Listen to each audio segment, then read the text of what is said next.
Lang gelede was daar 'n goeie rede hoekom ek TV wou kyk.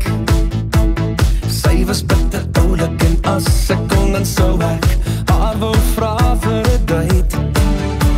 Maar daar was een probleempie, sy was nooit alleen nie, want hy moes na haar kyk.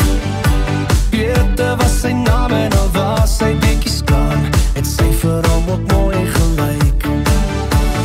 Heidi, Heidi, vraag vir my, hoe ken ek jou naam? Heidi, Heidi, want samen weet waar kom jy vandaan? Berge, strome, vat my hand, dan vat ek jou samen. Heidi, Heidi, Heidi, ek's 'n man wat kan. Soveel jare later, vir my het niks verander. Hy sê vir my ek leef in 'n droom. Jy seker nou nog mooier, jou wange kies nog rooier. Ek wens ek kon jou kry op die foon.